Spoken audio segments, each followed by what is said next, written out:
లలితా మాతా శంభుప్రియ జగతికి మూలం నీవమ్మ.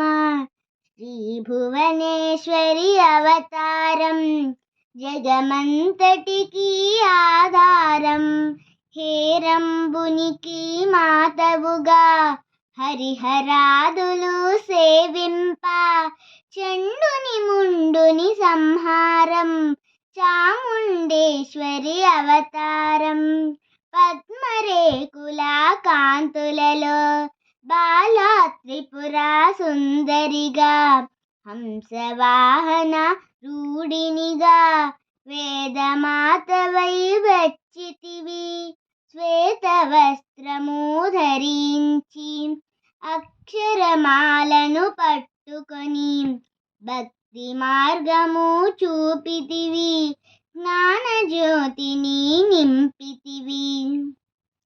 నిత్య అన్నదానేశ్వరిగా కాశీపురమున కొలువుండా ఆది భిక్షువై వచ్చాడు సాక్షాత్ పరమేశ్వరుడు. కదంబవన సంచారినిగా కామేశ్వరుని కలత్రముగా కామితార్థ ప్రదాయినిగా కంచి కామాక్షి వైనావు. శ్రీచక్రరాజ నిలయనిగా శ్రీమత్ త్రిపుర సుందరిగా సిరి సంపదలు ఇవ్వమ్మ. శ్రీ మహాలక్ష్మిగా రావమ్మ. మణిద్వీపమున కొలువుండి మహాకాళి అవతారములో మహిషాసురిని చంపితివి. ముల్లోకాలను ఏలితివి. పసిడి వెన్నెల కాంతులలో పట్టు వస్త్రపు ధారణలో పారిజాతపు మాలలో పార్వతీదేవిగా వచ్చితివి.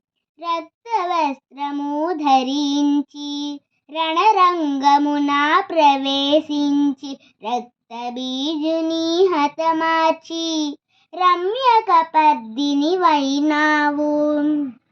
కార్తికేయునికి మాతవుగా కాత్యాయనిగా కరుణించి కలియుగమంతా కాపాడా కనకదుర్గవై వెలసితివి. రామలింగేశ్వరుని రాణివిగా రవికుల సోముని రమణివిగా రమావాణి సేవితగా రాజరాజేశ్వరి వైనావు.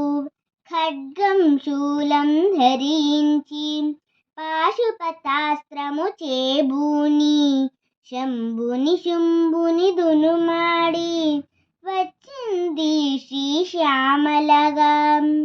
మహామంత్రాది దేవతగా లలితా త్రిపుర సుందరిగా దారిద్ర్య బాధలు తొలగించి మహదానందము కలిగించే ఆర్తత్రాణ పరాయణివే అద్వైతామృత వర్షిణివే ఆదిశంకర పూజితవే అపర్ణాదేవి రావమ్మ.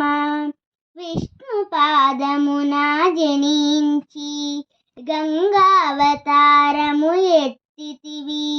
భగీరథుడు నిను కొలువా భూలోకానికి వచ్చితివి. ఆశుతోషుని మెప్పించి అర్ధ శరీరం దాల్చితివి. ఆది ప్రకృతి రూపిణిగా దక్షిణమిచ్చెను జగదంబ. దక్షుని ఇంట జనించి సతీదేవిగా చాలించి అష్టాదశ పీఠేశ్వరిగా దక్షిణమిచ్చెను జగదంబ. శంఖ చక్రము ధరించి రాక్షస సంహారము చేసి లోకరక్షణ చేశావు. భక్తుల మదిలో నిలిచావు. పరభట్టారిక దేవతగా పరమశాంత స్వరూపిణిగా చిరునవ్వులను చిందిస్తూ చెరుకు గడలను ధరించితివి